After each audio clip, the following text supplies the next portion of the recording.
E como é que o Pedro vai passar de Pedro poder a Pedro projeto político de Jesus? A Pedro dádiva. A Pedro a entrega de si aos demais. Que em vez de tirar a vida, dá a sua. Em vez de ser assassino, como aqui já foi, vai ser assassinado. Em vez de crucificar, é crucificado. Em vez de vitorioso, é vencido. Porque sempre aparece desarmado, como um dom, uma dádiva. Como é que o Pedro vai fazer esta mudança? Porque felizmente houve mudança.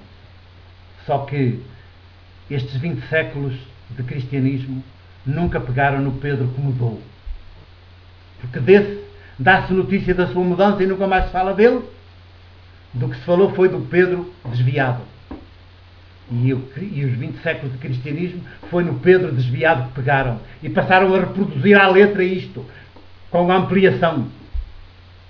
A gente está aqui a ouvir falar de Pedro desta maneira e não pode, inevitavelmente, deixar de estar sempre a associar ao Papa de Roma, que levou este papel de Pedro ao extremo. Estamos no século XXI e bem vemos. É o extremo. Bem vemos o que foram estes 20 séculos para trás. De poder eclesiástico, de cristandade, de cruzadas, de inquisição, de assassinos.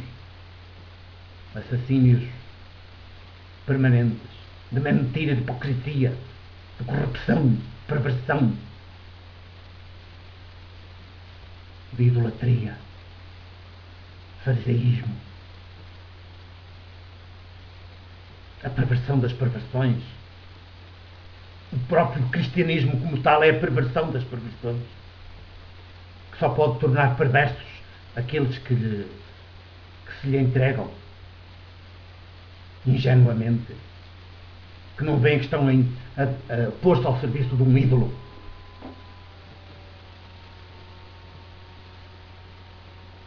Que mata, rouba, explora, destrói e mata.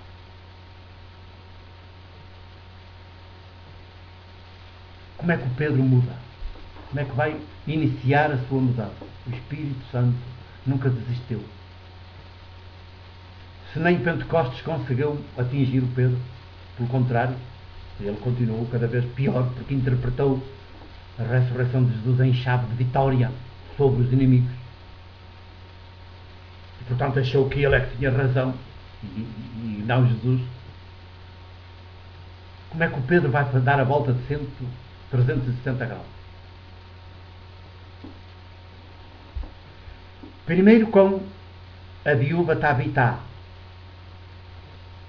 que havia em Jope, entre os discípulos, uma mulher chamada Tabitá, que significa gazela.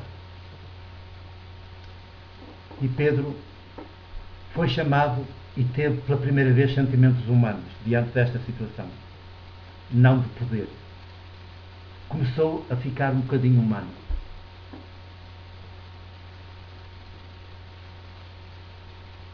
Em vez de matar a Tabitá, levanta. Tabitá, levanta-te.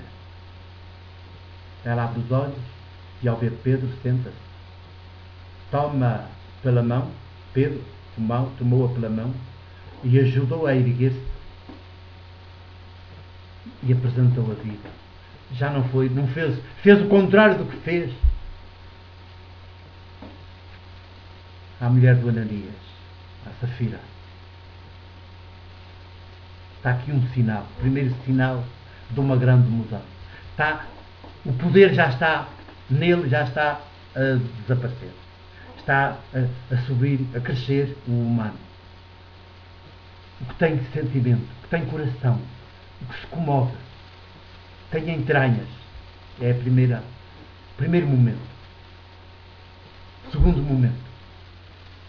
E o decisivo. É a chamada ida à casa de Cornélio, em Cesareia.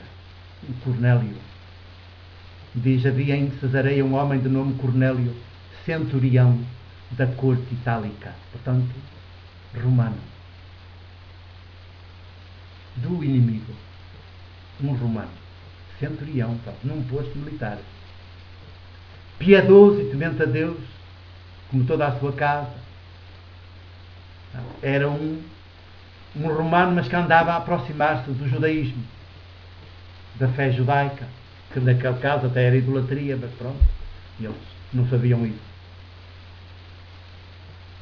E então, este homem é que vai ser o grande agente, e este homem e a sua casa, um pagão, é que vão ser, e a sua casa, vão ser o grande agente,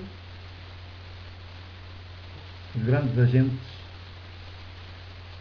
da transformação de Pedro, poder em Pedro humano. Só que o Pedro humano já não é mais chefe da igreja. Porque a igreja feita de seres humanos não tem nenhum chefe. Nem sequer é instituição. É só movimento. E é sopro maiêutico de Jesus.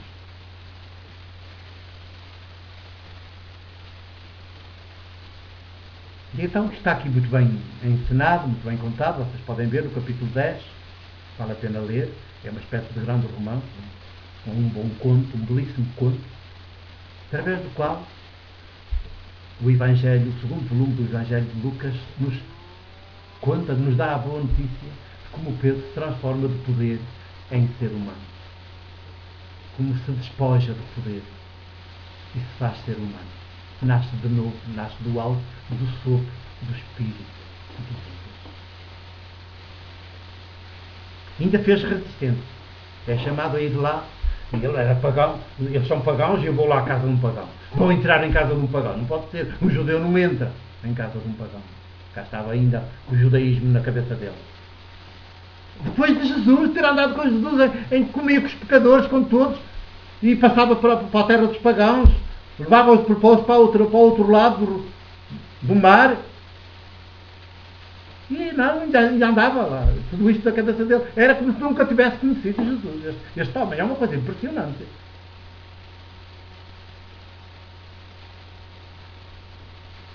E diz, tem uma visão, um sonho, e diz para ele comer, que aparece carnes de todos os animais e tal, para ele comer, e ele diz, não vou comer nada de profano, quer dizer, não vou, isso não é judeu, não pode nada. E era o judeu a falar, e era o projeto de poder a falar.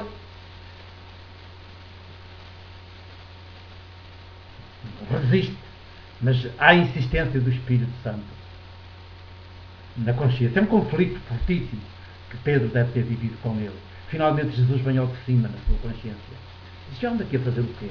E afinal estou exatamente oposto a Jesus. Aquilo que eu neguei, eu continuo agora a negá-lo.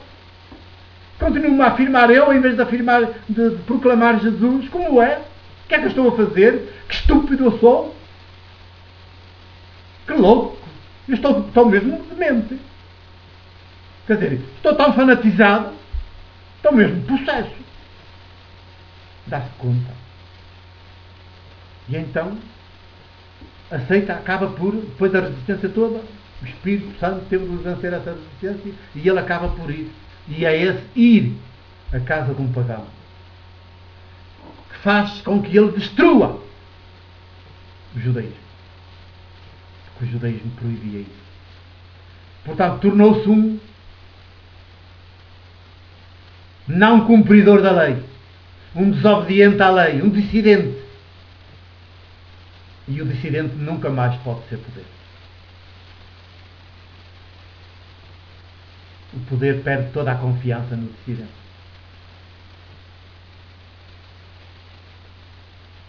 E então, lá fala, e quando está a falar, diz que o Espírito Santo que se manifesta e naquela casa como tinha sido no Pentecostes.